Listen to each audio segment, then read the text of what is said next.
All yours.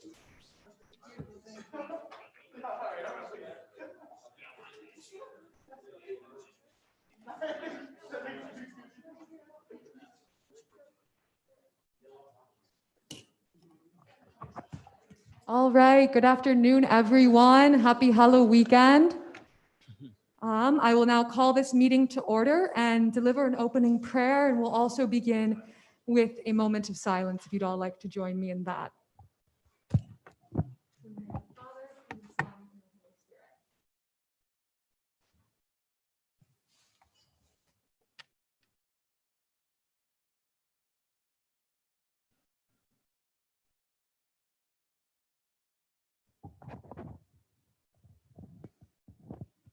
We gather this evening as a Senate community with heavy hearts as our campus continues to process the loss of first-year students Valeria Espinel and Olivia Laura Rojas, as well as the hospitalization of sophomore student Eduardo Elias.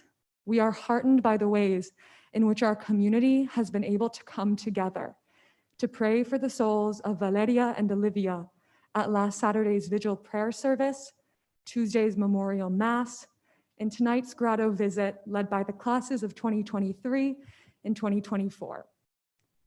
We pray in a special way for their families, Baden Hall, Kavanaugh Hall, and the Latino community here on campus, that they may always carry the light of Valeria and Olivia within their hearts and find comfort in knowing that they are in our Lord's embrace.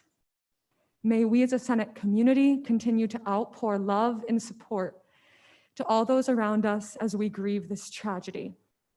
Eternal rest grant upon them, O Lord, and let perpetual light shine upon them. Dale, Señor, descanso eterno, y brille para ellas la luz perpetua. Amen. I know this has been an incredibly hard week, guys.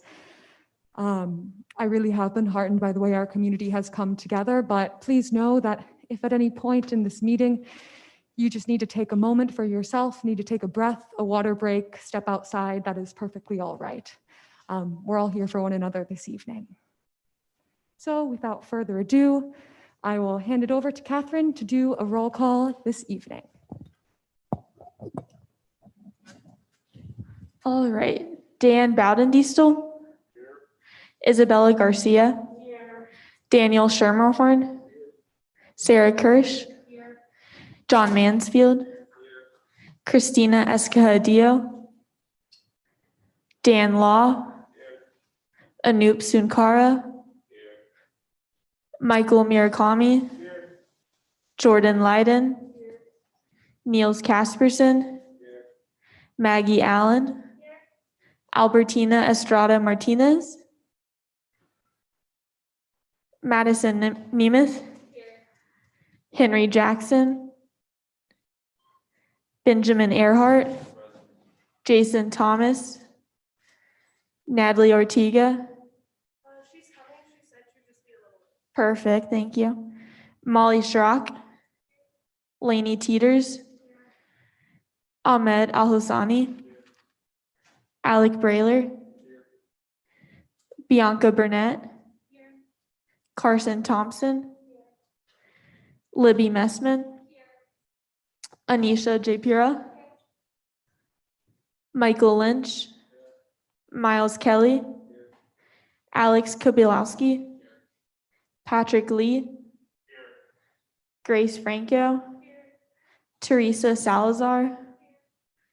Henry Bates. Blake Johnson. Johnny O'Meara. Renee Pearson. Jordan Thuralt. Sam Canova. Ricardo Post. I'm here on Zoom, sorry. Got you, Sam. Ricardo.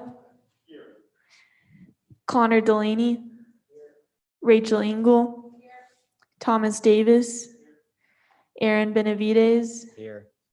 Grace Stevenson. I'm here. Mairead Pfaff. Julia Dilhofer Kurt Golden. Matthew Bisner David Hongs. Estefan Linares, and Karen Kennedy. Awesome.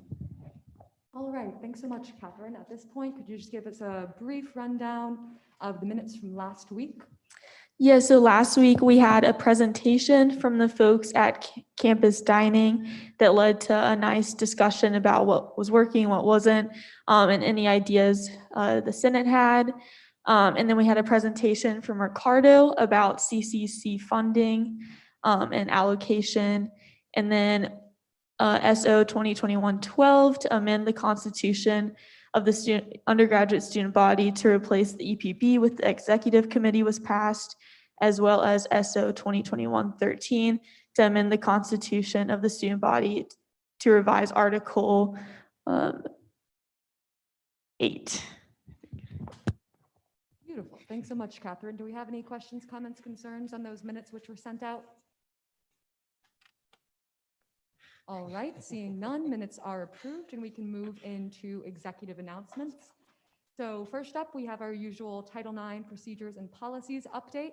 And this week we've actually got some action. I know I normally tell you guys it's just drafting away, but our draft has actually been completed this week, which is very exciting. And we've now moved into listening sessions with a variety of campus groups.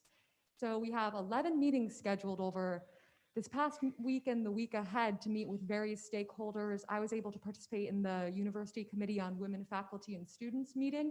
So at this point, we're really just presenting our finalized draft to these key stakeholders and seeing if they have any suggestions, any ways that it could be approved before the November 20th deadline. So although we do have a pretty much finalized draft, we still really are looking for any tweaks or suggestions. So again, as always, if you have any comments on that, please reach out to me and I will put you in touch with the relevant folks who can make those changes. So we will now move on to an update for the Student Advisory Group for campus reopening, and Rachel will be taking that one. Thank you, Sarah. So on Wednesday, we were able to convene again with the Student Advisory Group for campus reopening. Talked a lot about the ongoing conversations that we've been having.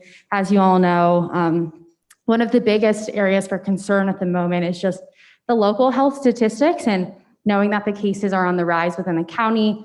Some alarming increases in a lot of the hospitals, kind of stretched right now. So wanting to make sure that we're cognizant of that when we're interacting with the community and doing our best to make sure we're not imposing any additional burden on that end. You probably saw in the email from the Division of Student Affairs today that we will have a little bit of a new strategy regarding the Clemson game. So for surveillance testing in the past, we haven't really had consequences for not attending, but for the upcoming week, if you do not show up to your surveillance test, then you won't be able to go to the game. So please, if you already weren't going, hopefully this gets you there. And also we were made aware that the only way you'll be able to be excused is if the university has on file that you have already tested positive. So there will be that method of verification there as well. So I would really recommend that you go do that testing for the good of the entire community. And then last on the agenda, we moved our town hall and trust with former South Mayor Pete Buttigieg to November 9th. So we will be conducting another lottery for that. So look out for the email. We have about 100 students who will be able to receive tickets with our capacity. So look out for that, and that should be coming soon. That's all. Thank you. Yes, and just to add to Rachel's last announcement, it will be live streamed just in case you're not one of those lucky 100. We want the whole community to be able to participate in this exciting event. Awesome. So before we get into general orders for today, I will smile upon a motion to cap meeting time at 90 minutes. Okay, thank you both. Can I see all in favor? And all opposed? Okay, wonderful. Our meeting time this evening is capped at 90 minutes, and without further ado, I can hand it over to Estefan and Frankie for a presentation. Come on down.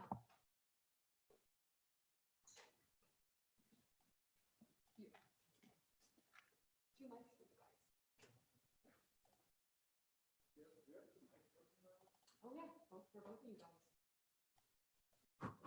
Testing. Woo. Okay. All right. So we'll do introductions first. So hi, I'm Frankie. I'm a senior, science pre-professional in psychology, double major with a minor in Catholic social tradition. I'm from Anaheim, California, but I live in St. Edwards Hall. and I'm also an MSPS Senior Fellow, as well as the Vice Chair of Diversity Council. Nice. Okay. Awesome. Yeah, as Frankie said, we're here representing Diversity Council. I'm Estefan Linares. I'm the chair. Hopefully you guys have come to meet me by now. I am a double major in business tech and Latino studies. What else? What else? I'm from Lake Zurich, Illinois.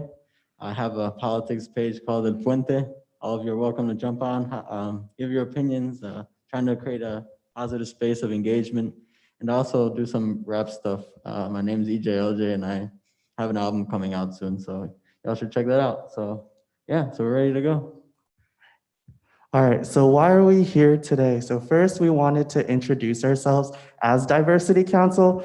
Can I get a raise of hands? Who has heard of Diversity Council? All right, now keep those hands raised of y'all before joining Senate. Who has heard of Diversity Council?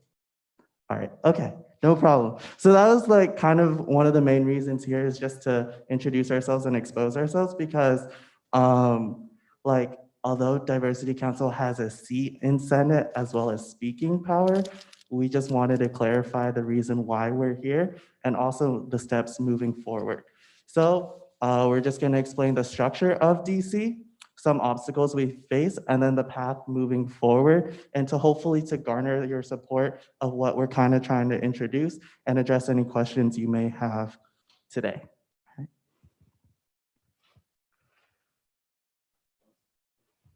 Awesome. So like to answer pretty much what Frankie was talking about, what is Diversity Council? Just to lay it out for you guys.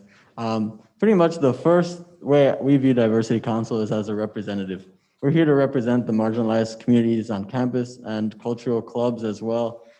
Pretty much anybody from PRISM to LSA, BSA. We have other groups as well, like Ballet Folklorico, which is probably more so, or Coro Primavera, which are like, those are like, I guess, subsects of like the Latino community, but we have a lot of different clubs from, like I said, cultural clubs. And we pretty much just have a space, I guess. The first mission of Diversity Council was to bring clubs together so that they wouldn't plan over each other, all these, underrepresented clubs, right? But now it's more so a space of dialogue, in order for us to put on events together, make people aware of our events, and then try to enact policy changes too that we would like to see. So I guess I kind of touched upon the second point, which is a bridge. That's essentially what I was just talking about. We come together every week in Diversity Council as kind of like a mini Senate, essentially, but for these marginalized communities, as I told you, in subsets of cultural clubs, just to enable some kind of, I guess, community within a greater community, right? And obviously we don't have many marginalized students here on campus. Obviously this community is predominantly white, right? So it's a space, I think, for a lot of our students to feel empowered. A lot of the students are also younger, so they're freshmen or sophomores, and they come to Diversity Council to kind of gain legitimacy in their own organizations and hopefully work up the ranks and become, vice president and president of BSA, LSA. And yeah, I guess we see ourselves as a formative club as well in that sense. And I guess the third point, healthy place of dialogue. I just mentioned that. That's kind of the whole idea. And I guess the final point I want to bring up to that is that, to be 100% honest with you, with my experience here at Notre Dame, I find Notre Dame pretty segregated. I find, the white students hang out with the white students, the black students hang out with the black students, the brown students with the brown students, etc. I find it difficult, you kind of have to go out of your own bubble almost to meet different people, to meet people that are different than you, look different than you, even think differently than you, right? And I think Diversity Council, we could really, really benefit from being a club that we have, more legitimacy, more power for our marginalized students, for then people who may not be familiar or as familiar with some of the struggles that, minority students or any kind of marginalized community goes through here on campus, in order for them to come to Diversity Council, understand people's perspectives, understand what our mission here is, right? And I think it could really benefit the community and just as a whole, and as I said, that's kind of what I've seen here personally. I just want to kind of see it coming together, and I hope Diversity Council can serve as that. So. All right, so that was kind of the overview of the current status of DC, but we just wanted to introduce the history of DC, just to give a little bit of context to kind of explain the path of where we are today. So first in 1992, so it's about 30 years ago. So this council was originally just of the big three cultural clubs: BSA, Black Student Association, Latino Student Association, and Asian American Association. And that was just originally just to coordinate programming, just to check in with each other, but also with the MSPS faculty as well. MSPS stands for Multicultural Student Programs and Services. And so that was just a direct link. And back then too, because it was just those three, those were like the three largest communities of underrepresented students. However, in between, they added more cultural clubs, and we expanded our reach to include, there's a lot of umbrella terms. These clubs are clearly not monoliths for the cultures or races that they represent, as well as including performing arts clubs, academic clubs. And so there's a whole broad of clubs that today, within CCC, all the clubs that we represent are not under the cultural division. We have some under performing arts, special interest, academic. However, about 10 years ago, around 2011 to 2012, that is when we kind of shifted our focus from coordinating programming to focusing more on racialized issues at ND. And so in this sense too, we kind of shifted our role from just staying together with each other and broadening our reach and serving in a more advisory role, perhaps to the administration, to other groups of students. And so in that sense, we just wanted to be more open. And this was, originally before, this was kind of MSPS's version of their student gov. As Stefan mentioned before, it was kind of a pseudo student gov, in the sense it was just directly underneath MSPS rather than coordinating much with the student union. So we had our own leadership retreat, barely any communication with student gov. And we operated essentially like an org too, although we were represented by clubs. The membership within Diversity Council is not like a club. You can't simply sign up. Although our meetings are open, you're elected or appointed to a position for a seat at the council. Also, some interesting things, we have an advisor, and that advisor, it's in their job description to be an advisor for DC, so that's not common for many clubs. Our funding, we don't get funding. We also don't need funding, but if we do, it's directly from MSPS. And then also we have a seat on Senate, which is unlike other clubs on campus. And so why we are here today, so we wanted to emphasize this point that MSPS is for all students, not just traditionally marginalized or underrepresented students. And this is really evident around 2016 when we joined Team ND. I'm sure all of you guys have gone to Team ND this year. MSPS student leaders were also there too. Diversity Council, Building Bridges. And so this was a way to really combine and collaborate with different types of students that we may not have interacted with before. And so this was a great opportunity to develop leadership skills with so many different types of people. And that bottom line of just wanting more students of color in student gov, as well as perhaps more white students on MSPS. So it is a merger. And so that is, that's just to bring the unity. All right, next slide. So yeah, as Frankie just mentioned, and I just mentioned, our goal primarily as Diversity Council is to bring people together. That's my personal goal, and also that of Diversity Council. So I'm thrilled to be representing us and bringing, I guess, our vision to the table to all of you guys. So a few options for moving forward, and we've talked with Sarah and Rachel and people here in student government about changing the status of Diversity Council from a club to an org. One potential option would be to have our own student union branch, and in this way, we could become a voting member in Senate. That could be one option as well. If we don't receive a vote, that would also be a possibility. But by still becoming a student union branch, we would gain more power and representation when making policy. We'd have obviously more of a status and a presence here on campus. As I mentioned earlier, hopefully we can become more of a go-to for student government and other groups on campus to look to us to, receive opinions, ideas, whatever the case may be from marginalized students here on campus. So that's our main possibility, our main focus here. Another option was becoming a special interest group, kind of how PRISM and D is. But we just felt like, this is, we prefer the student union branch, or maybe not prefer is the word, but, think it'd be a better path moving forward, just because, as I mentioned and we had outlined earlier, we're kind of already a compilation of clubs. We are a government in and of ourselves for marginalized students. So I think by having our own branch and our own, I guess, agenda and our own subset here in student government, I think it would serve our constituents better, and I think it'd become more clear what we intend, our role intends to be here. And the third option is obviously where we are now, is just being a club. And as I outlined, just right now, I think it serves all of us here on campus much better for us to, elevate the voices of marginalized students, but also just bring everybody together. That's the final goal always, so.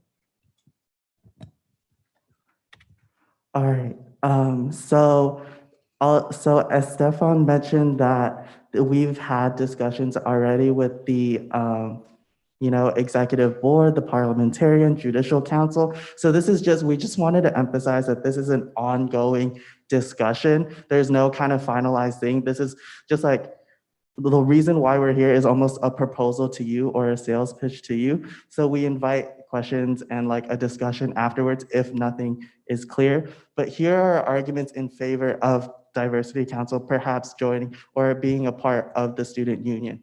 So first, DC function as in an advisory role. So we are not necessarily in charge of legislation or policy making or programming. We are simply there to ensure that there is a diversity of voices being heard when those things happen. And we have already functioned in an advisory role, whether it being part of the Campus Life Council or talking with Aaron Hoffman Harding. So we do all of these things already. However, it is different because we are not officially recognized as an organization. And leading to the second point, that ensures representation as well. The thing I put here is like, it's almost a one-stop shop for students and faculty. So it's not just, it doesn't just have to be traditionally marginalized and underrepresented groups. This is a diversity of voices. However, in this way, it ensures that those students are heard in addition to traditionally represented communities. All right, and then number three, there is an established precedent for this. So DC, as I mentioned again, already operates as an org. However, we are not recognized as an org. And I think that y'all can correct me if I'm wrong, but I think the correct definition of being an organization has some affiliation with the student union. And because we are just a collective of clubs currently, it doesn't have to remain like that.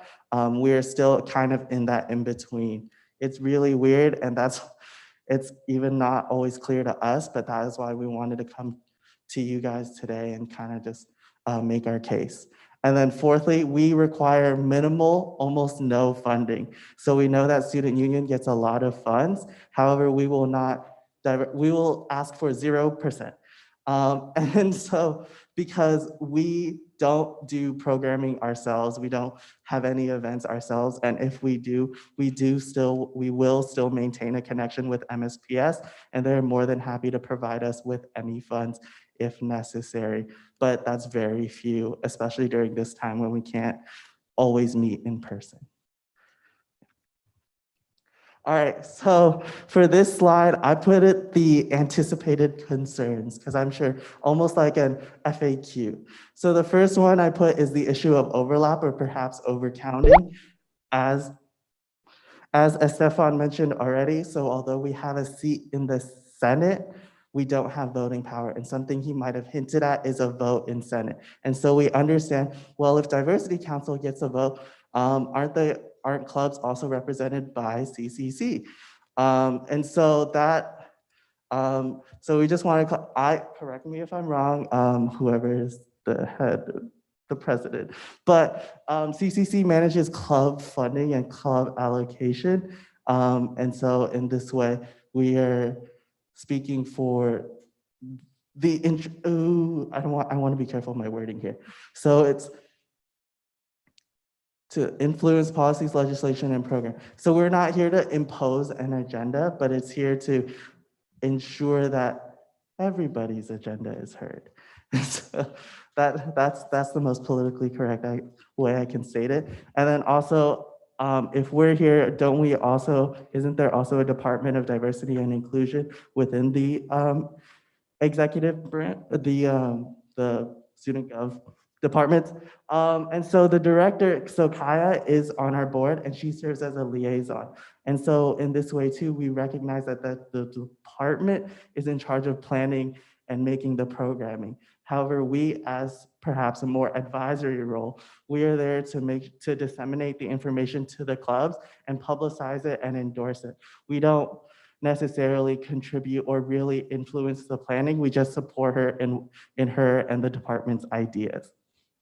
And secondly, what about other representation, you may ask? What about other groups or orgs that feel like they may have been left behind or have not sought to kind of join the student union? So for example, PRISM, I'm sure. So PRISM is classified as a special interest group. However, PRISM is also within DC itself. So they are there, so we just want to make that clear.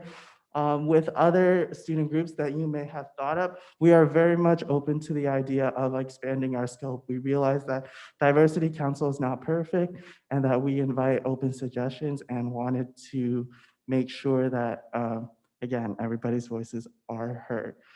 And so again, the thing we want to emphasize is we do not wish to elevate ourselves or to make sure that we are better than everybody else. We have a very humble philosophy of just perhaps being more equal, not better than, but equal.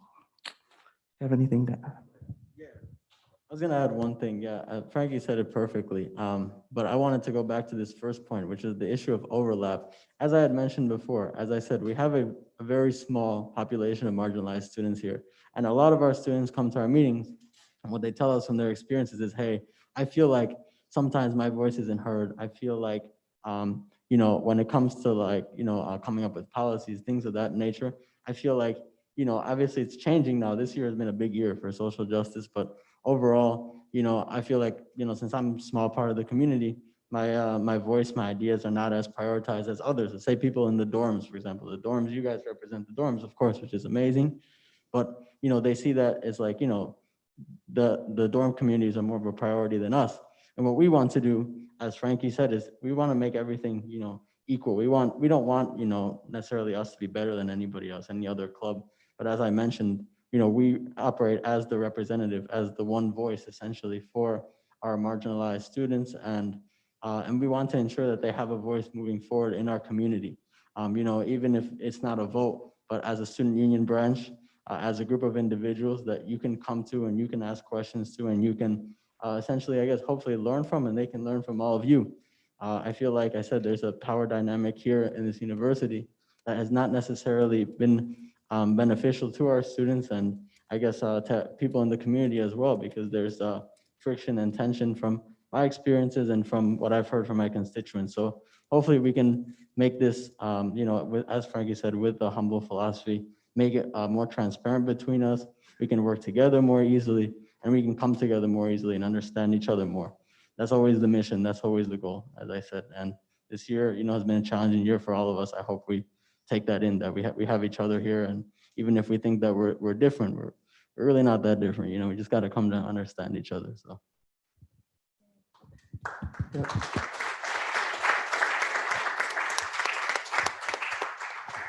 Yeah, just wanted to thank you for your time, and now we invite any questions that you may have. Before questions, I'll just make one brief remark. First, thank you guys so much for an incredibly comprehensive presentation. I'd also like to put on the radar of all of you senators. I know it may feel like years ago, but back in April, Matthew Bisner and I established the Ad Hoc Committee on Governmental Reform. And this is a project that committee could take up. So we'll definitely have about 5 minutes for some brief questions for these guys here. But if this is something that you're interested in working on, please email me, please email one of these two guys as well in order to continue our work in this endeavor. We have a meeting this upcoming Sunday, not only with DC, but some Black student leaders as well. So if you guys would like to join this conversation, feel free to do so. But yes, we now open up for about 5 minutes of questions. Yeah, go ahead. You have a booming voice, Ricardo. Yeah, you're good. First of all, thank you both for coming. So yes, I am the CCC president, so I have a couple of things to add to the wonderful presentation you gave us. As a matter of fact, I have too much to add. I've been writing down things for a long time. I would probably take more than the 5 minutes just to discuss this. So the way I see this is us sitting down in the very near future to discuss this to the fullest extent. Because I would really be hoping that you guys would have come to the CCC to get a more accurate representation of what the CCC does for clubs on campus. Because our mission is far more wide-reaching than simply funding clubs. Especially over the last couple of months since I assumed the position of president, I've been pushing for the CCC to take a more proactive stance in terms of marketing, in terms of disseminating information, and so on and so forth. Which, Stefan, you may have been here last meeting when I presented the C6 initiative. That is a crystallization that they should be achieved now on campus. So I am a little concerned that this will create a significant degree of overlap, especially because cultural clubs, as well as many of the other clubs you mentioned, such as performing clubs or academic clubs, etc., are already represented in the student union through the CCC divisions. So that representation already exists. And I am concerned that if we are not very careful in the way we proceed about this, we may create too much overlap, where instead of projecting and amplifying voices, we're kind of like putting on too many channels, and it's kind of like hard to hear what exactly is going on. So again, this is like a very big topic. This is something we have to sit down and discuss because we don't have the time to do so right now. But essentially, I think it is very important for us to have that conversation and to fill the rest of the Senate in before we proceed with the discussion of whether it is best and most efficacious for Diversity Council to remain as it is. That's probably not the right answer. To become a special interest group or to become a student union branch or board. In my estimation, with the information I have, special interest group seems most adequate. But I look forward to presenting that perspective to you guys whenever you guys are able to meet. And we can arrange that. I'm going to be here a couple of minutes after the meeting. We can meet and start planning on when that will take place.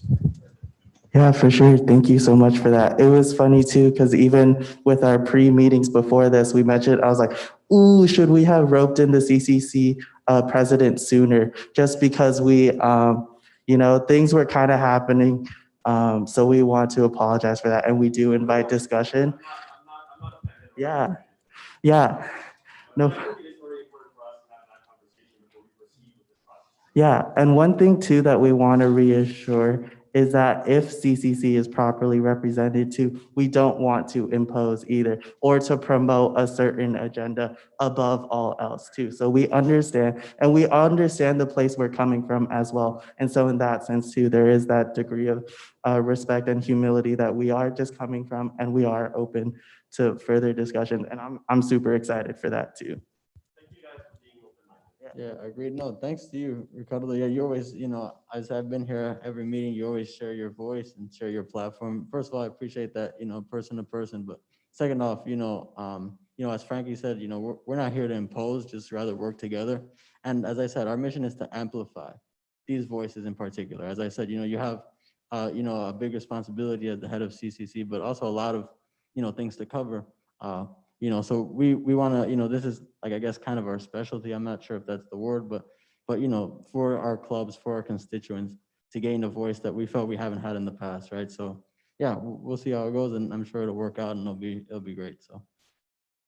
All right, thank you guys so much for that helpful exchange. And again, senators, if you are interested in working on this project together with us and Ricardo and DC, please join the Governmental Reform Committee. Just takes an email. Thank you guys so much. Really appreciate it. Claps again.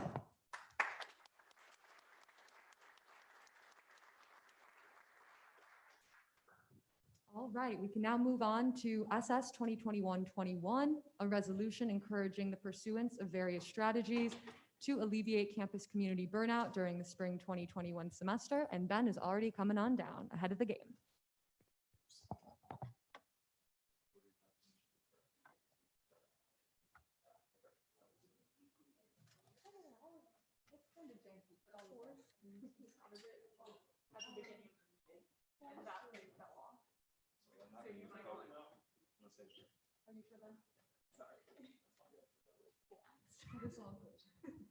All right. Hello again. So this is SS 2021-21, a resolution encouraging the pursuance of various strategies to alleviate campus community burnout during the spring 2021 semester. And I want to lead off by saying thank you to everyone who's helped out with this, everyone who's co-sponsoring this and shared support for this. This was a really, really collaborative effort, so I appreciate that a lot. All right. Whereas the principles of the University of Notre Dame strategic plan state that our first and most fundamental operational charge is to protect the safety of our students, faculty, staff, and visitors. All of us at Notre Dame assume a responsibility for creating an environment that prioritizes the physical and emotional well-being of members of our community. Whereas on September 23rd, 2020, University President Father John Jenkins, CSC, announced plans to begin the spring 2021 semester with in-person classes starting February 3rd, 2021, forego a spring break, and end classes on May 11th, 2021. Whereas it is the position of the Student Senate that the student body, faculty, staff, and administration of the University of Notre Dame are currently experiencing unrelenting burnout in the face of an unprecedented fall 2020 semester that proceeded without a fall break at the semester's midpoint, which is a result of the COVID-19 pandemic, and that a similar wave of detrimental burnout will be inevitable if the spring 2021 semester proceeded without a spring break, as has been announced. Whereas the McDonald Center for Student Wellbeing recently engaged the Notre Dame community in Restoration Week, which the Student Senate thanks the McDonald Center for organizing, to give members of the community, quote, opportunities to relax, laugh, experience memories from home, have a little change of scenery, and learn how to develop a restorative routine to help brave a very challenging semester. Whereas it is the position of the Student Senate that while Restoration Week demonstrated awareness on the part of the university leadership of extensive student burnout and exhaustion, the week-long series further shed light on the reality that many students are simply unable to effectively relax, rejuvenate, or relieve themselves from their studies because they simply do not have the time allotted in their rigorous schedules, which include academic, extracurricular, athletic, spiritual, etc. commitments to partake in such rejuvenation, especially in a semester that is without the traditional fall break. Whereas Notre Dame Student Government's Executive Cabinet released a mental health survey to the student body on October 13th, 2020, whose respondents, including more than 800 in the first 24 hours, unanimously advocated and suggested ideas for potential breaks during the spring 2021 semester. Whereas the Student Senate encourages the consideration of strategies that can be implemented well ahead of the projected start date for the spring 2021 semester to better promote student well-being and mental health with minimal disruption to both the academic calendar and campus health and safety measures in effect to prevent COVID-19 spread. Whereas numerous campus groups, including the Campus Life Council, have previously discussed and supported the idea of integrating sporadic and brief breaks from in-person instruction and extensive coursework during the spring 2021 semester. Whereas on October 23rd, 2020, Provost Mari Lynn Miranda shared in a video message to the campus community that the university is potentially planning for, quote, a few days off as little mini breaks during the middle of the week during the spring 2021 semester.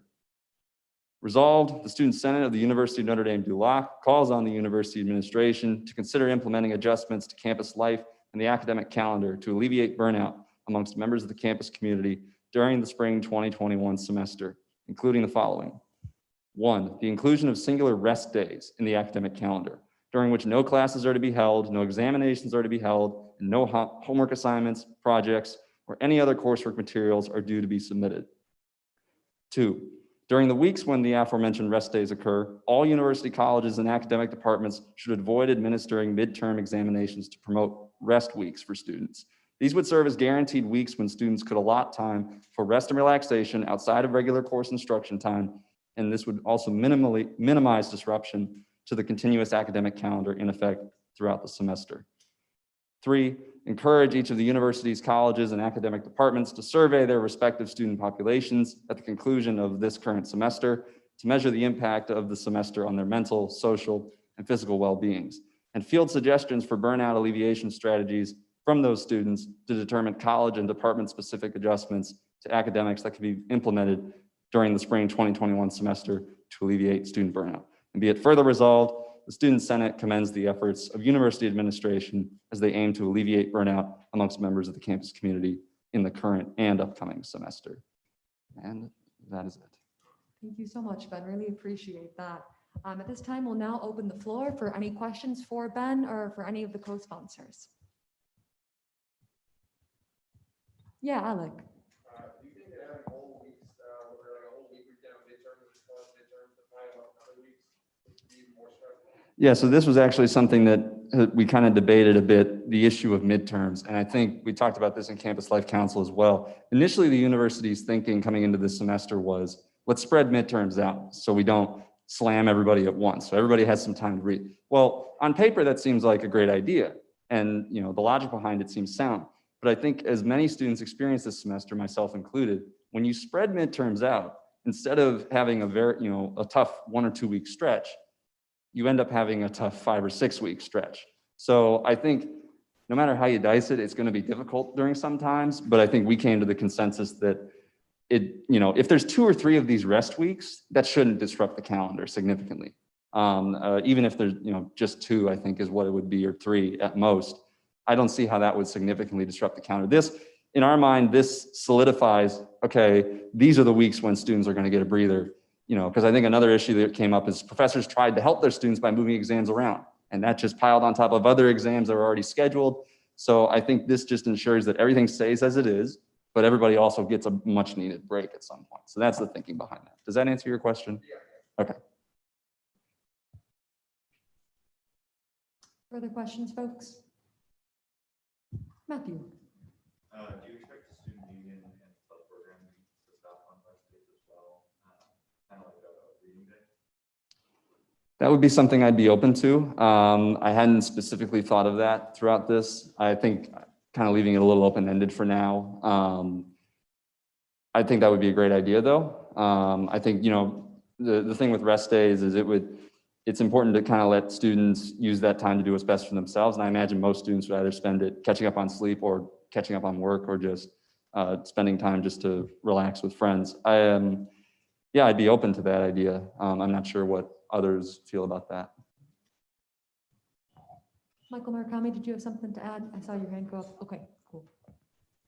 Ricardo. Just to add to that as well, if I may. Just to provide an example, I, as CCC president, was not there put on a mandatory commitment on the rest. That would just be hostile to my programming. I would find some other day in which to schedule a mandatory activity. And I'm hoping that most fellow student union leaders, as well as club leaders, would opt to do something similar. But I think in the interest of flexibility, it might be best to leave it open-ended for now. Great. Anisha, did I see your hand as well?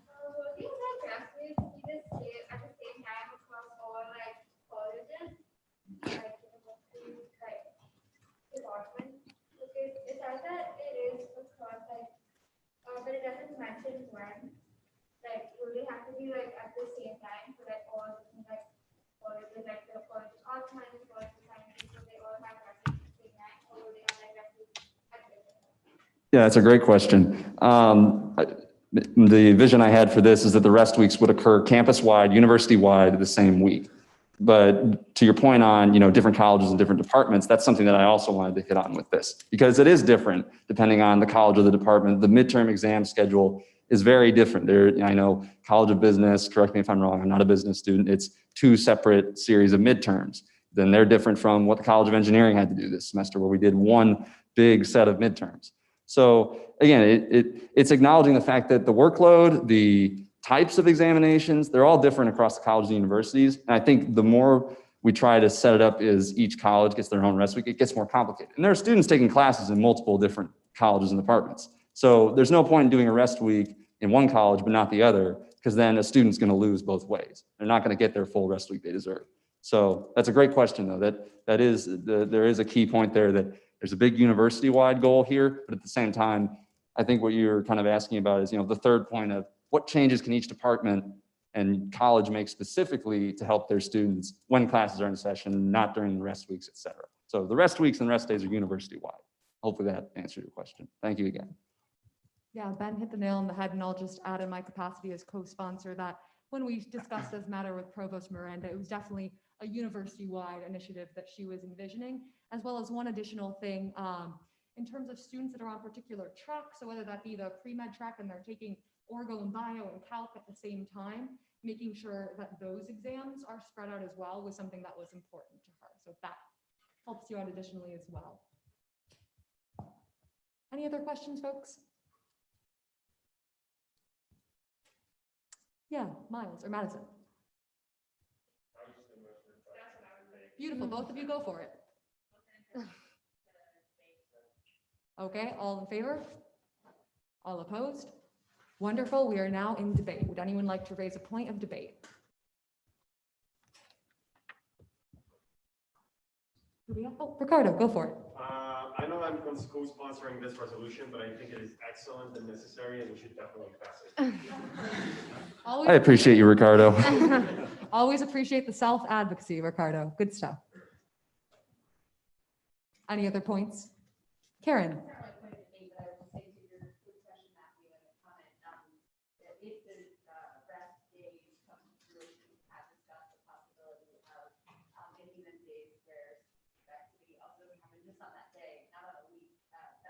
Would not be the case, but if you think about like a study day example where there's no programming or meetings and departments can do programming, but like study break type programming, so relaxation, chill, snacks, that kind of thing.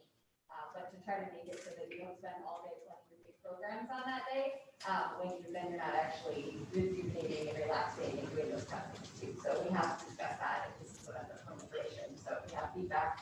We're going to share that. Right, yeah, and to kind of add on to that, the term rest week might be a little misleading. Basically, the only difference between that week and any other week is there's a day off during it and no exams are administered. So it's just kind of like, here's a week where you have just normal schoolwork. You're not doing normal schoolwork and studying for a bunch of exams. So anyway, yeah, thank you, Karen. Yeah, helpful point of clarification, Karen. Oh, no, yes, me too, same. Any other points? Yes, Isabella. All right, let's vote on that. All in favor? All opposed? Okay, we are now in a vote over SS 2021-21, a resolution encouraging the pursuance of various strategies to alleviate campus community burnout during the spring 2021 semester.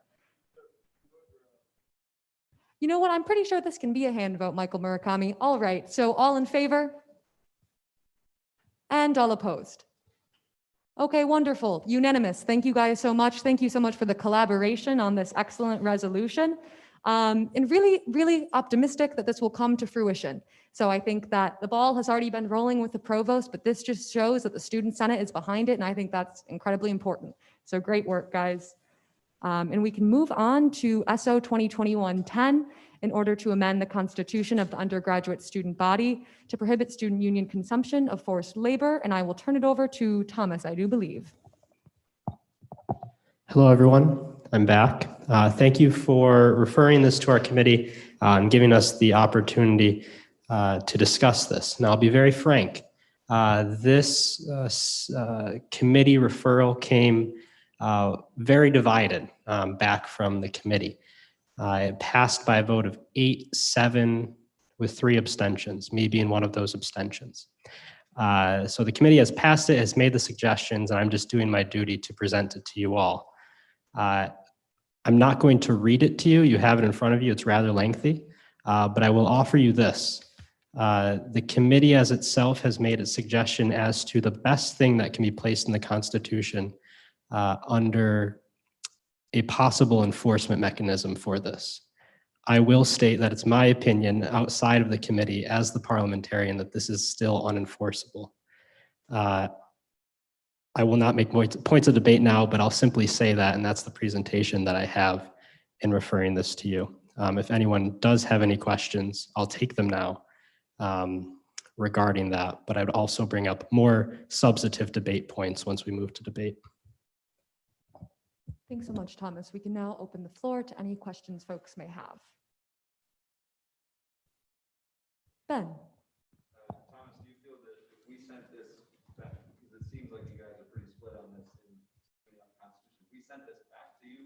or whatever, after you bring the debate, once the Senate feels it best to send it back to you guys? Could you guarantee that at some point you would all come to a, was it just like a need for more time to figure it out, or is it just you guys genuinely have a gridlock? So I wouldn't say it's a point of gridlock. I'll answer the question in regards to what the resolution present or the order presented, what it sets up. Essentially, it places in the Constitution clauses that are well written constitutionally, and that was the goal, and that's what the product of this committee suggestion was. We have constitutionally feasible clauses to present to you. Giving us more time will not help us because at this point, this is not a constitutional issue. It's a university and student union policy issue. That's not the purpose of the committee. The committee is to look at a constitution, say what would work, say what would not work from an enforceability standpoint. This is the best we have. I would say from committee discussion, it was clear that there was a lot of hesitation, but members of the committee, this does work in terms of mechanisms in the Constitution through FMB and through CCC to sanction or to freeze accounts for members of the student union or student union organizations, which would use, if knowingly and intentionally, products that employ forced or imprisoned labor. So it's good from that perspective. But like I said, sending this back to us will not help because we'll probably just send you back the same thing, saying this is the best we can do. That's the committee's opinion, and I can give my personal opinions on debate. But that's a great question. Thanks, Ben. Any further questions? Yeah, Matthew. If not through the Constitution now, what options are available to senators to see this sort of policy change? So in terms of the ultimate spirit of what this order is getting at is having the university address where we're purchasing and where we're consuming our goods from. I would say a better process going forward is, as senators, if you believe this is a position of the student union, to offer a resolution calling upon different university offices or different university bodies or organizations within the student union to readdress where they're buying things from, to readdress perhaps white or black lists that the university can purchase or not purchase items or consume items from, as well as just simply state that this is the position of the student union, and we call upon different offices, different departments to take a look to make sure we're all on the same page. In terms of making it a constitutional enforceable order, there's a lot of bad things that could happen. The wording that we settled on here is knowing and intentional as the standard in terms of the criminal code, the model criminal code. But that it's something that students really shouldn't be having to deal with. It's something that it's a perfect goal that we'd love to have, that none of these products that we use employ this type of labor. But simply using this to enforce it upon the student union in every instance is just not enforceable. Renee. Yeah, so in the part where it says like CCC can determine and levy fiscal penalties, and you said that's kind of like based on like the intention and like the like knowing that the place that they're getting it from is unethical. Is there any sort of like trial process for that? Like how do you determine if like a student group knew or didn't know that they were like using unethical products? Like is like does CCC just have power to just like kind of do what they please there? Is there some sort of process? So there isn't a specifically defined process for this, simply because it's the first time we're employing this option to CCC. In terms of what I'm saying here is there's no trial or there's no process that is, as far as I know, in bylaws that's specifically outlined. I'll defer to Ricardo, but I don't think that's a process that currently is at hand. But the CCC, given this and other clauses in the Constitution, has the opportunity to take advantage of that and to, in their bylaws, to come up with some sort of system. Just like the Student Union Ethics Commission has that responsibility, they have their bylaws and such things. It's a very similar issue, actually. But really, the only workable comparison is that of the Ethics Commission, in which, so if something like this did come up, it would kind of depend on the CCC calling upon the Ethics Commission to say, hey, could you look into this for us? Ricardo, did you have a point of clarification on that? Yeah, I just wanted to double down on what Thomas said about this being an internal procedure and by virtue of the Constitution, therefore, to be slotted in the CCC bylaws rather than the Constitution itself. That said, if this order was enforceable and adopted, which is a separate discussion, then the CCC would seek checks and balances in order to make sure that we're not being impaired in our judicial process. Because the CCC doesn't necessarily have a judiciary attached to it per se, but the student union has. So that's something we would have considered. Great question. Any further questions? Sam? I think I'm kind of fuzzy on like what exactly is the criteria for using like forced labor. For example, if like Target purchases from a supplier that uses forced labor, does Target like by association, like should we not purchase from them? So that is the issue. Like I said, there's always the perfect world. We're certainly not living in it.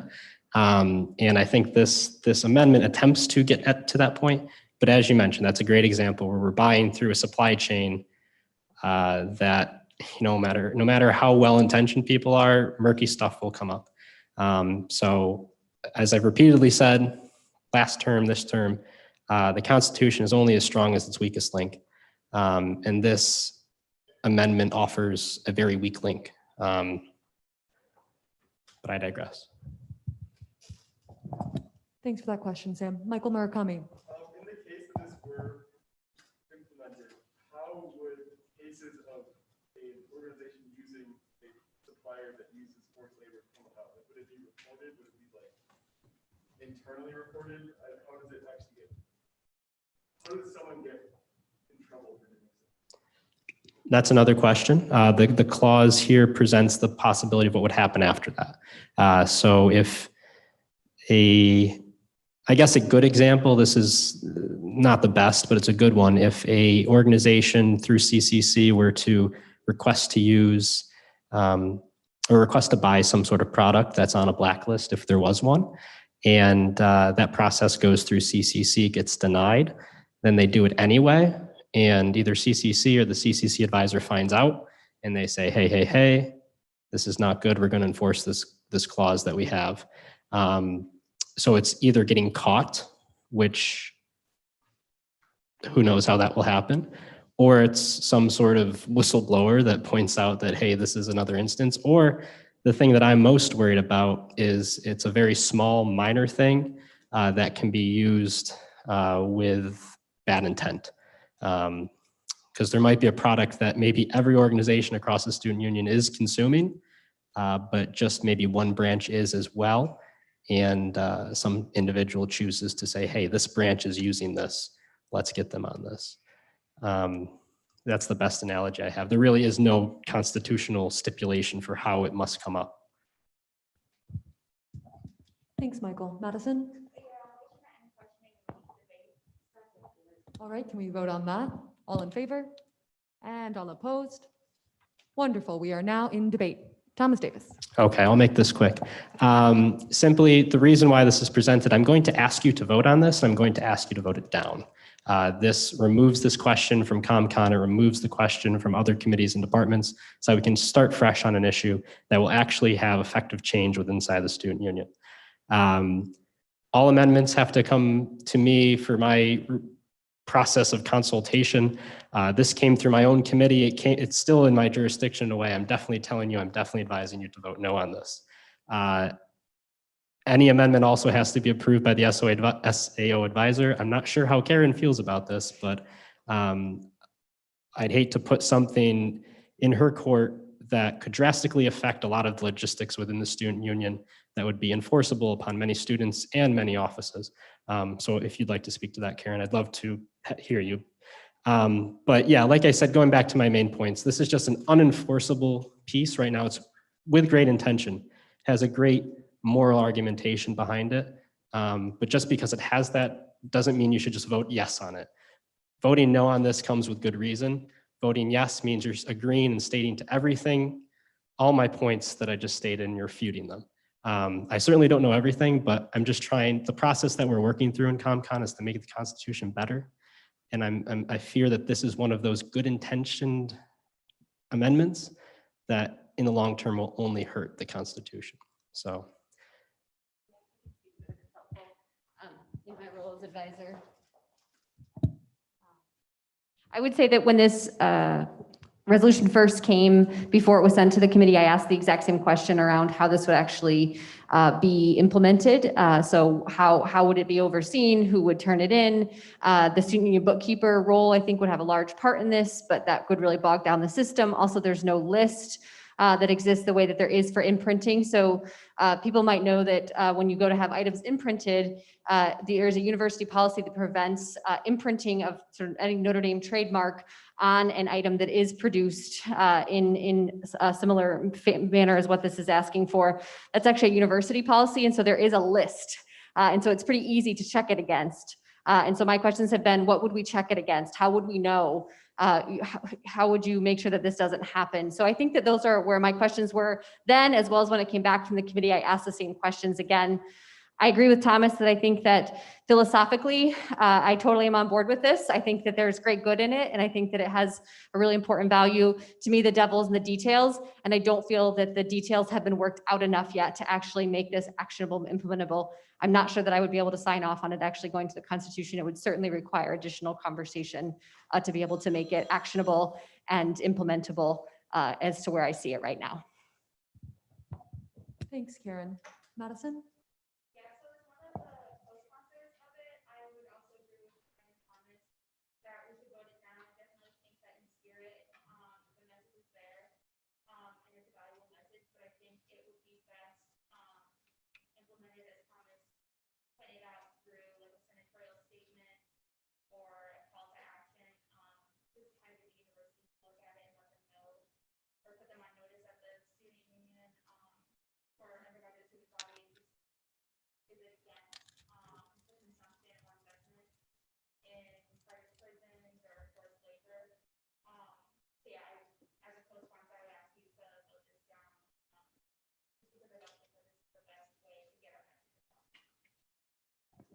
Thanks, Madison. Ricardo? Much of my thoughts have already been addressed, both by Thomas, by Karen, and by Madison. I'm going to be very brief here. I will be making the same request to Madison. Again, I think the message behind this order is very noble, very important, which is why I've been giving some of my time to review work over the last couple of weeks.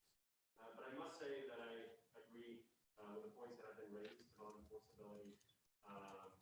I must be clear, I was one of the votes in the committee on the Constitution that voted against bringing this to the Senate because I did not see it finished. I still hold that opinion. But at the same time, I don't know if it would ever be finished in such a fashion that a senatorial order would be an appropriate vehicle to foster this change. This important and needed, in my opinion, still change. So I do think it is important that we go back to the drawing board, maybe come up with a resolution, maybe come up with something else outside of this order itself. So again, as one of the fellow co-sponsors, I will also ask you to unfortunately vote this down. Thank you, Ricardo. Michael? I went to the APS and ComCon the Senate here, and I did that because I thought the Senate deserved to hear it. That being said, I also wish that it be voted down. I don't agree with the way it's being implemented, and to end this, I'd like to motion to end the debate. Second. All right, let's vote on that. All in favor and all opposed? Okay, we are now entering a vote on SO 2021-10, and Thomas has copy and pasted the Google form, so I would ask that you fill that out within the next minute.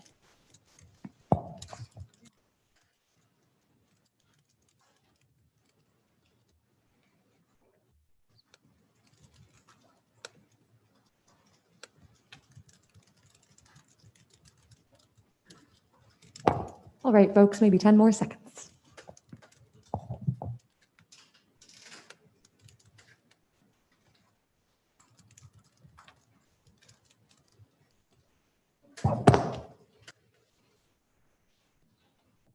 All right. right, friends, voting is now closed. We have 27 no and 1 abstain. So it does not pass, but I would really second Ricardo's point and Thomas's point and Karen's point, everyone's point, really, that this is an important issue that must be addressed.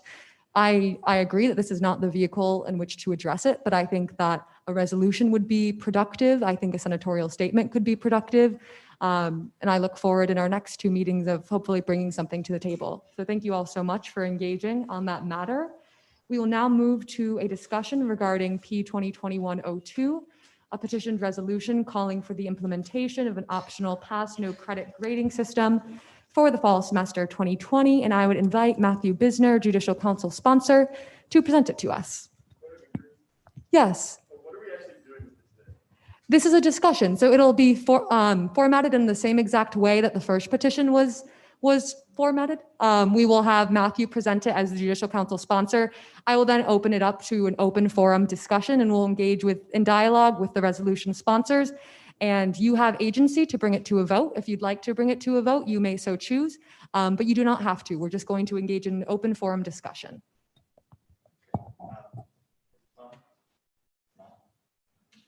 Hello.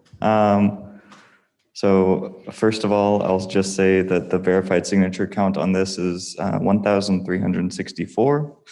So it's met its 200 signature requirement to be here.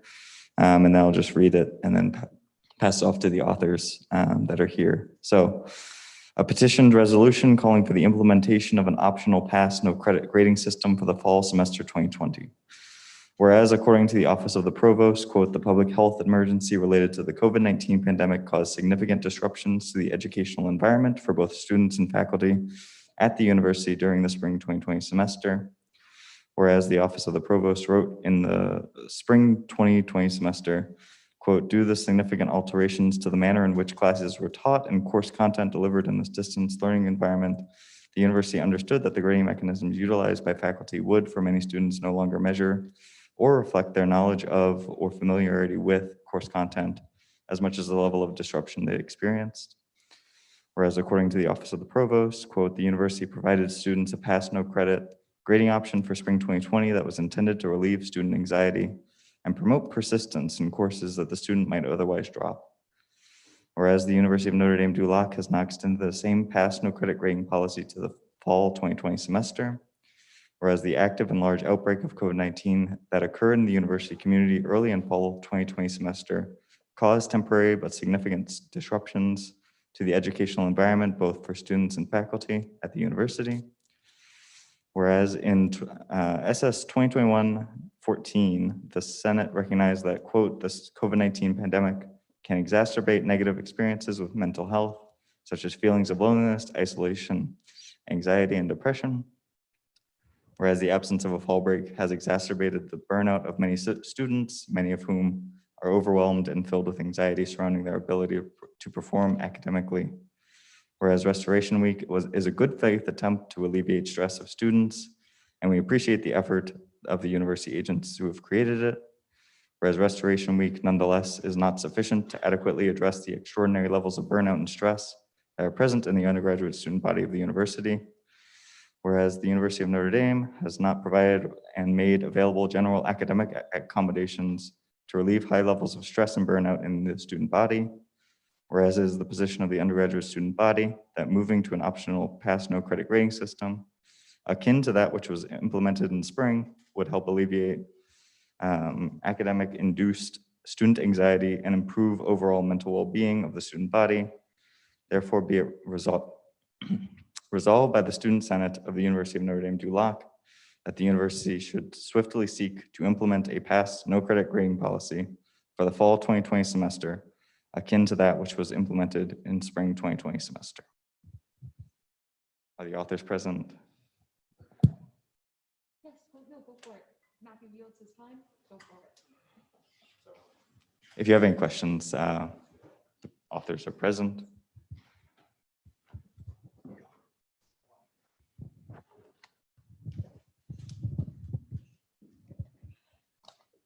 So I think one of the major, what's it called, concerns senators had about this petition was that how the administration could implement this policy this late in the semester. And regarding that, I really don't think, because it's an optional policy, that if you don't want the policy to affect you, it doesn't have to, and students are able to look at their grades at the end of the semester and decide with their own judgment whether they want to have that class be a pass no credit option. Students that are against the policy simply don't have to partake in the policy.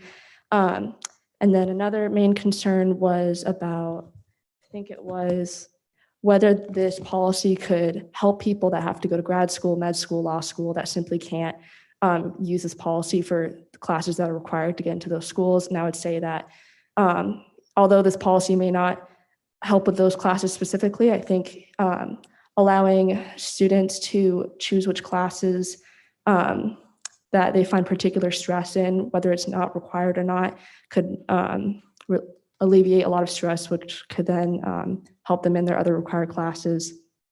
I can say as a first year that it's been especially difficult transferring to Notre Dame and also transitioning. A lot of students who are first years before coming to Notre Dame have not done real school for the past 5 months. We had our senior year cut off, first of all, not being used to the academic rigor at Notre Dame, and coming here has been very, very difficult.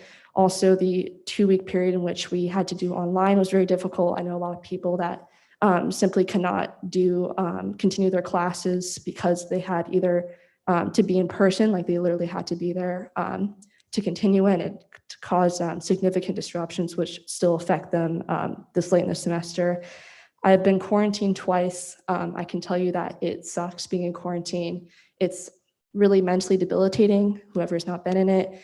I just got out of it last week. I was there for a week. I had to miss a whole day of classes just to move over to quarantine.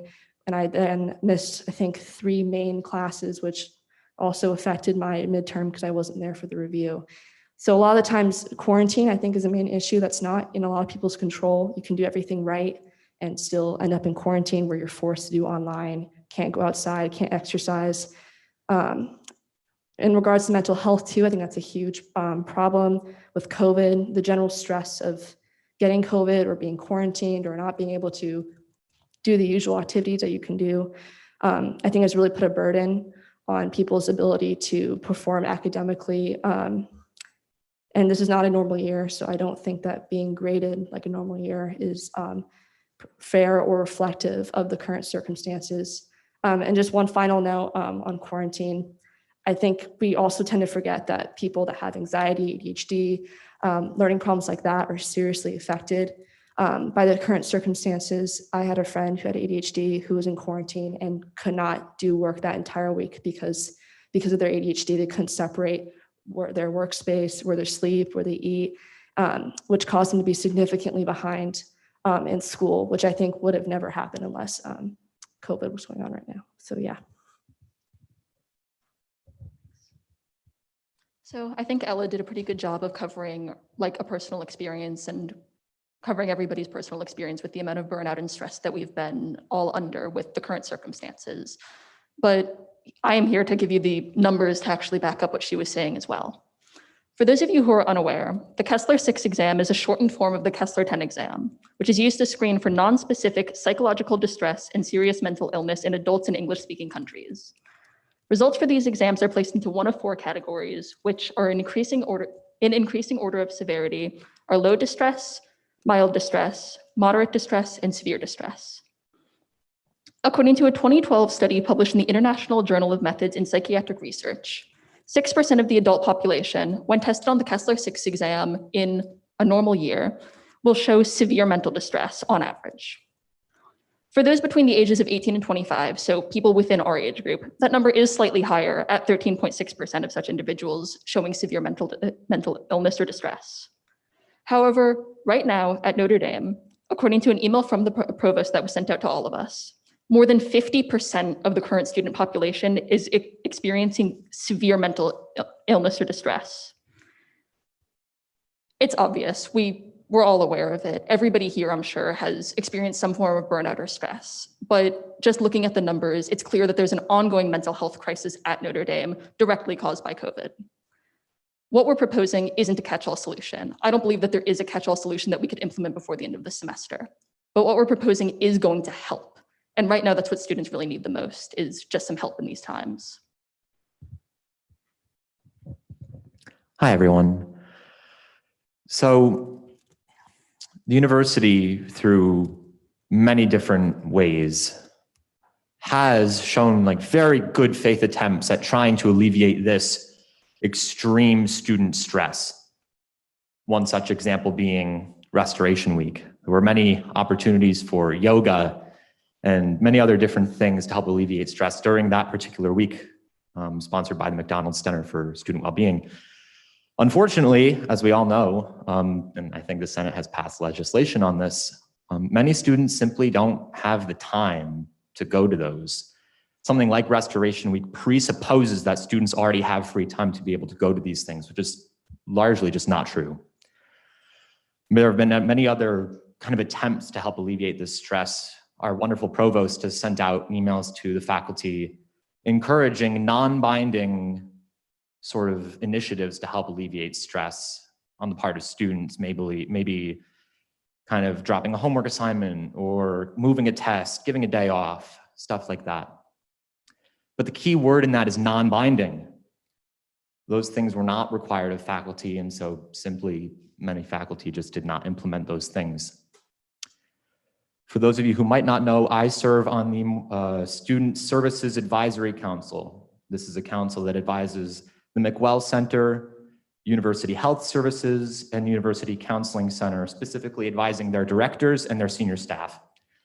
And in many of our meetings, we just find ourselves wondering, how do we help our students? And unfortunately, this semester, the answer has largely been, we don't know. Sure, we have opportunities for yoga, for other various ways to kind of relax by watching a movie or doing some painting. But again, a lot of this presupposes that students have the time, have the energy to be able to go to these events. Unfortunately, this simply is just not the case. And as we've already kind of reflected on, this is just a really different semester. This isn't normal. We haven't had a fall break. We haven't had any break. There's a massive pandemic that has spread across the globe that's killed our loved ones, killed many of our friends and our family, and just caused this significant mental health crisis here on our campus. And so, while I personally might not even need to perhaps use the pass or no credit grading option if one were to be implemented, I ask people whenever they come to talk to me about it to think of those who might need it.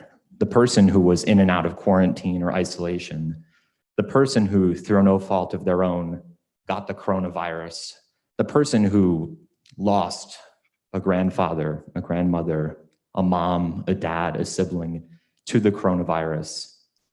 I ask, whenever people come to me to talk about this, I ask them to think of those people and think of all the people who might need a pass or no credit grading option.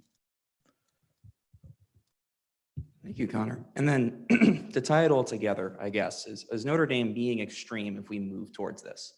And I think that's a fair question. I've heard it a lot. If you look a little bit in the media, you're realizing more and more colleges are actually doing this switch. USC on October 19th, decided actually what we're gonna do is we're gonna change our grading system. We're gonna change it. We're gonna make it so students can declare pass-fail until the very last day of class, and we're gonna count those pass-fail courses for major courses. MIT has changed its grading system. You can't fail a class. It won't be listed on your transcript. And you can take everything past D if you'd like to. It would count towards your major. Stanford's done a similar thing. Their faculty senate actually passed a resolution continuing their spring policies through the fall. Notre Dame wouldn't be an outlier here. These are three of our academic peers. And these aren't ones that I've decided to cherry pick. You can go, the University of California is moving towards this sort of system too. You can look at other schools that have some sort of in-person instruction, and they're experiencing in many ways the same things we are. So what I ask of you is this: you've already worked on legislation, and then I really want to thank, I think Ben was the principal because his name was first, but I don't know exactly who else was working on that. And everybody who worked on that, because that's going to be really big help in the spring. But the question is, what can we do for the fall? And we think this is, while it might not be obvious that it's a quite narrowly tailored solution, we think this is something that will quickly sweep away a lot of people's overwhelming burnout and stress if they can think of, look, not that it will get everybody's done, right? Health issues, family deaths, that's not, we're not saying this is going to relieve that. But what it's saying is we're not going to keep piling the stress on.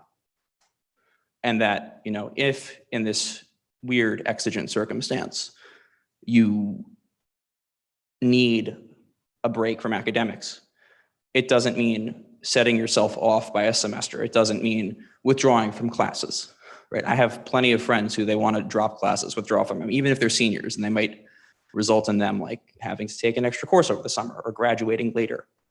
And it's really sad of me when I see this. It really makes me sad. And I just ask you all today to consider the legislation in front of you, and to consider the over 15% of the student body who has, as of today, been verified to have signed it, and to please take it under consideration for a vote. Thank you, and I yield back. Okay, thank you so much for that presentation, co-sponsors. We now have only about 9 minutes left, and so I'd like to turn it over to you all. You have the agency with what you would like to do at this point. I see Dan Baudendistel, your hand. We're still in an open forum discussion, yes.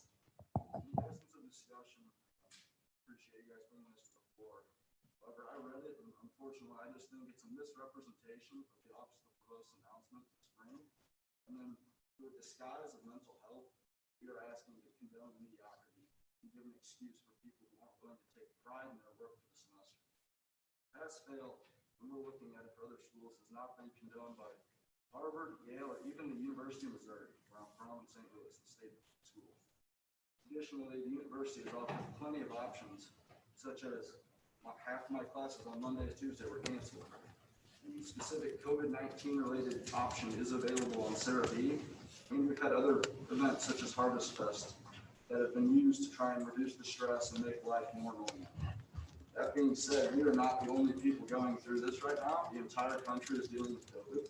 So why is it fair that we're going to have this out to just pass a class that we maybe didn't do so hot in, when the rest of the country, working people, cannot say the same? If you're out in the workforce right now, you can't just pass something after you messed up on it. You need to take pride in your work, and that's what this school is about. It's a prestigious university, and by going to pass-fail yet again, it's just watering down the degrees that we're going to receive in 2 years, or whenever we graduate.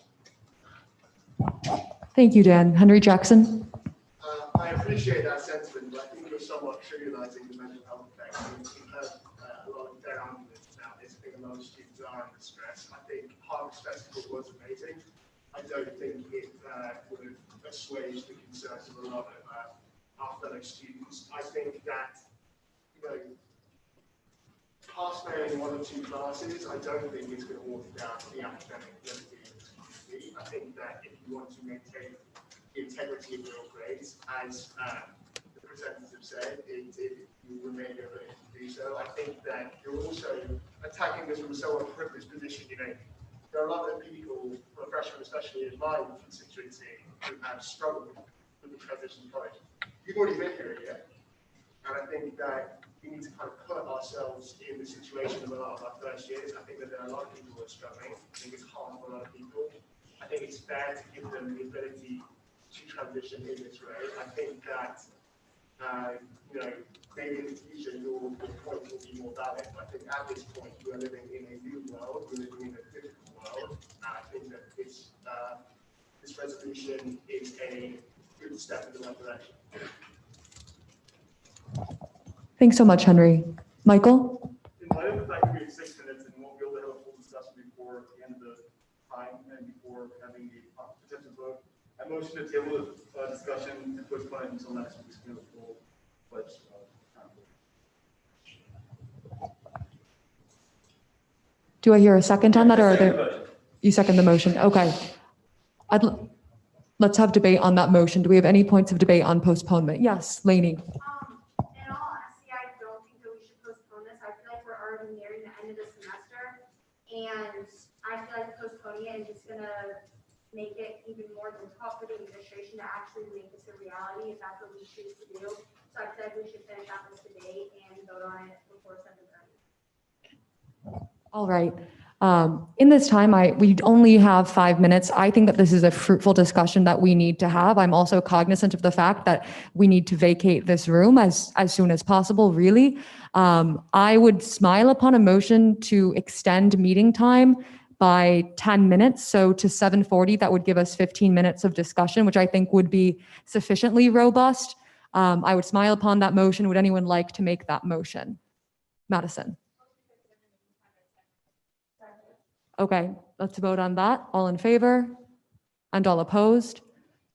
Okay, meeting time will now go to 7:40. Thank you all so much. Do we have any other points of debate? Yes, Jordan.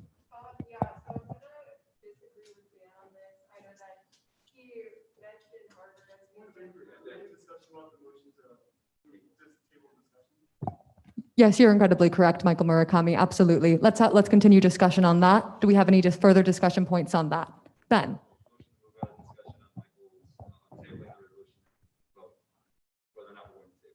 Okay, yes. Do we hear a second for that?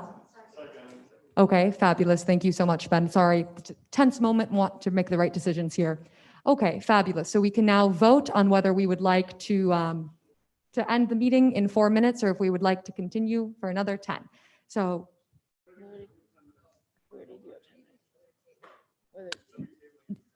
whether to table. Yes, thank you, Michael.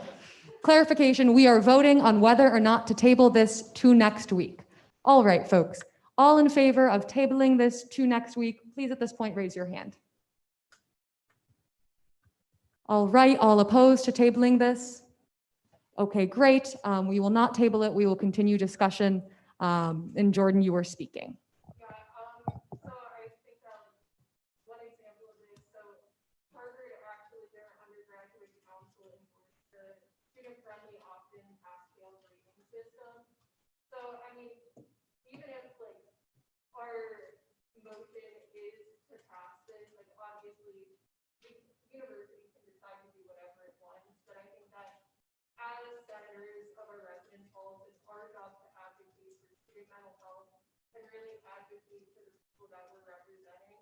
And right now, when we look at it, over 10% of our student body who's gotten COVID-19 being back on campus, mental health is falling and like deteriorating, and we really need to ensure that students stay okay. We cannot just let this continue to happen, and we really need to advocate for a pass-fail option, even if you decide not to take it yourself. Thanks, Jordan. Renee? Yeah, just to add on to that, there was also a pass-fail option last semester when we got sent home. And I don't think anybody really had a huge problem with that, considering that it was optional and the circumstances were so extreme for a lot of students. But I think it's important to consider that those conditions were actually easier for some and harder for some. So some people who were at home were having an easier time focusing. There were less distractions, like less extracurriculars. And then when they returned to campus this semester, there was a lot overwhelming them. There were more activities, there weren't any breaks, and it was very overwhelming. And I think like students who had never experienced anything like this before were really placed under some unprecedented stress, including the threat of getting COVID. So I think this pass-fail option is just as warranted in a time where we were at home. And that's what I think. Thanks, Renee. I see a lot of hands. I want to get through all of you. Grace Franco? Yeah, just to kind of add on to what Jordan and Renee are saying, I think a key part of this petition/resolution is that it's optional. If you're planning on going to grad school and you don't want to pass or fail one of your classes, you don't have to. But the reality is over 50% of our student body has reported being severely distressed. Not just stressed, we're not just complaining. It's not that it's been an annoying semester or the heat of the dining hall has been bad. The day-to-day grievances that we've been dealing with every single day are insurmountable. This is not a normal semester, and nor should we expect everyone to perform to the highest of their abilities every day in all of their classes. And I really disagree with the idea that we're disguising this as a mental health issue. There's nothing about this that's being disguised. At the end of the day, people are stressed, they are struggling, so why not give them the option to those who need it? Thank you, Grace. Natalie? Yeah, I told Grace that asking for help is not indicated of weakness at all, and this semester has been absolutely insane seeing like all of these things added together would be like we're asking to water down our degrees. If Stanford is doing it and other IVs are also doing it, how is that watering down our degrees in any way? We are not an Ivy, we are an elite school, and if we were to follow in the same footsteps, that wouldn't necessarily mean anything. Also, like if you're going to grad school or med school or law school, whatever, and these schools are giving you a hard time of pass failing a couple classes, these 2 semesters that were insanely difficult given the circumstances, then you shouldn't be wasting your time on those schools because they obviously won't care about your well-being while you're there. So, that being said, it would be very nice of all of us to kind of pass this and think about all of our other students and all of our other classmates because our circumstances are not their circumstances and their circumstances are not ours. So. Thank you, Natalie. We have Grace Stevenson over Zoom who's had her hand up for a while. Oh, God, I'm so sorry. I just wanted to say that first to the sponsors of this petition from the students, thank you. Like as someone who is fully remote, not to be flippant, but I am in Spain and the S is silent. But I also wanted to say that I think everybody knows that these times are unprecedented, and I don't think a grade, lest it truly be failing, would impact whether it's an employer, a grad school, a non-for-profit, a social services opportunity after graduation. And I think that it's important to consider that while we should advocate for the most vulnerable of our population, nothing about this semester has been normal. In talking with a lot of teachers when they're individually considering whether or not to drop a bad exam grade or to offer the ability to kind of redo your tests or do corrections or something, it has to apply to everyone fairly, regardless of whether or not you take the opportunity to do so, if that logic makes any sense. And I think that as we think about advocating for the student union body, it's also important to consider that if we pass this and the provost doesn't adopt it, what message does that send? I think personally Senate's efforts would be better directed towards kind of finding a way to strengthen the provost's email to teachers and say, what are individual actions you can be taking to advocate for your students? But that's my 2 cents. Thank you, Grace. Isabella? Yeah, I guess all I was going to say is that since the agenda was sent out 2 days ago, I've been having open conversations with the folks in my dorm about their ideas about this, and I received many messages, post-its on my door, a variety of basically any form of communication. But what I've heard from a majority of Madden residents is that this option would be much welcome, even for the students that wouldn't necessarily take advantage of it, just simply because of the hardships, not only this semester, but just with the year as a whole. Like, I don't know if you can remember what happened 3 months ago, but I certainly cannot, because it feels like it's been 18 years. And so just sort of in perspective, thinking about the fact that, you know, we're doing this difficult semester in the midst of an already difficult year. Unprecedented is the word that we hear every 2 seconds, 2 sentences. I just firmly believe that it would best represent the ideas, at least of my constituency, the majority of my constituency, to have this option in place to not only de-stress the student population, but also to best advocate for our students who are most affected by these policies. Thanks, Isabella. Madison? Yes, I want to say I agree with Grace and Natalie and Isabella, but I did want to offer to yield my time to the petitioners if they wanted to respond to the dissenting opinion. Thank you. Can she? She can. So I guess the biggest, I take some of your points I think are well intentioned, right? If you work hard, you should be able to get those results and you should be able to keep them. That is exactly what this petition is doing. If you are working hard and you are somehow mentally A-okay through all of this, we're not saying you got to go pass fail. We're saying you have the option to, and to respond to sort of the applications to law school and grad school. For some students, this might not be pass failing your hardest course, right? There's some grad schools, law schools that won't take if you pass fail Gen Chem or if you pass fail bio, but maybe you can pass fail that like first Theo class or that, you know, something that is not a requirement there. Take a little bit off your plate so this way you can readjust. What you're doing here is you're basically increasing the budget set of student time. And what that would allow us to do is to, in effect, remove directly academic stress, but indirectly stress caused by everything piling up on people. So that is the sort of main purpose here. And I think we're pretty clear about what the provost exactly says. I don't think there's any, misrepresentation going on there. And I really don't think that we're sort of disguising this as mental health in order to get an out. I think that was actually deeply insulting to me, and I'm sure to some other people here. Not because we genuinely believe what we put down. Not necessarily because all of us need it. Connor said he doesn't. I don't know about everybody here because I don't ask about their grades, but I do think that this issue should be addressed on the basis of its merits. And I think that I really appreciate a lot of the senators coming out and saying, look, this is going to help my residents, because this is something that I think a lot of students are demanding. I cannot think of the last time a valid petition got 15% of the student body.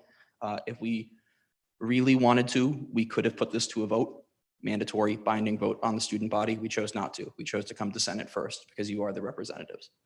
But I value that opinion. I understand where you're coming from. And that was sort of my thought process initially, but ultimately it was just looking at the burnout, sensing it. And then those statistics came out from the Office of the Provost after the petition was launched and only confirmed the beliefs that I had set out to do when I worked with these guys to start the petition. So thank you. I yield back to Madison. Thank you. We only have 4 minutes left, folks. Again, I really want to hear all of you.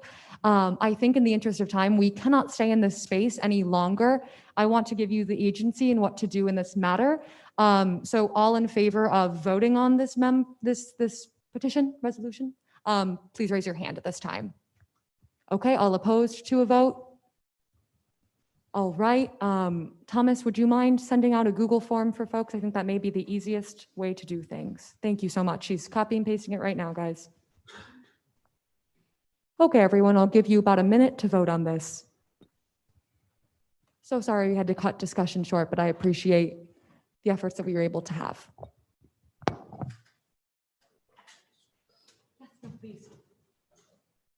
While you're voting, I have a super unrelated but super even more important announcement. As you all know, or you should in the Constitution, you're required based on your eligibility to complete Green Dot training before January 1. Given the change, well, this has been a thing, but it's always been there. It's been in there for last year. So you must get that done. I'll be sending out a memo either tonight or tomorrow to all the relevant. All of you are, besides Ricardo, those who are elected, so hall representatives and class council representatives. That's the relevant bodies here. So make sure you get in contact with GRC. I'm going to try to get all student union members who have not been certified or trained to get that done. So just be on the lookout, but that needs to happen. So please. Yeah, if you've had it at any time during your time here as a student, you're good. Okay, great, folks. Looks like we've got 34 responses. I can give you the numbers. 35 now. We have 30 in favor, 4 opposed, and 1 abstained. So that passes. Exciting stuff. Thank you all so much for your participation. We also unfortunately did not get to our joint presentation by the Student Union Ethics Commission and the Committee on the Constitution. That will be our first order of business at our next meeting. We also will have 3 orders to amend the Constitution at our next meeting. And you guys won't have to put up with me at the next meeting. I will be at a Zoom ceremony, so Aaron will be chairing the Senate. So fun change of pace for you all, but I will be back for the last meeting. Michael Murakami. Thank you. Okay. You're all free to go. Wait, quick announcement. If we could all just give a round of applause. The reason Sarah's not going to be here next meeting is because she won the 2020 Indiana Outstanding College Student of Spanish Award. So if you could just give a round of applause, I'm very proud of her.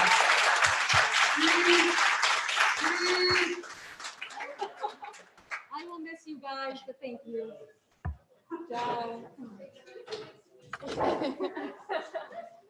Thank you, Rachel. Of course.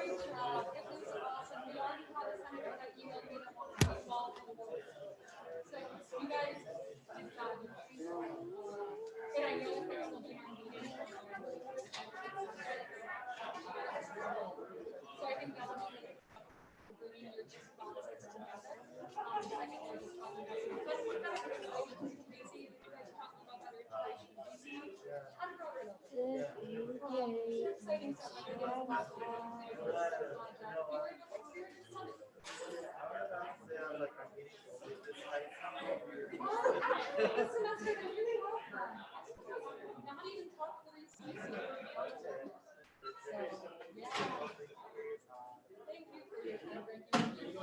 Yeah.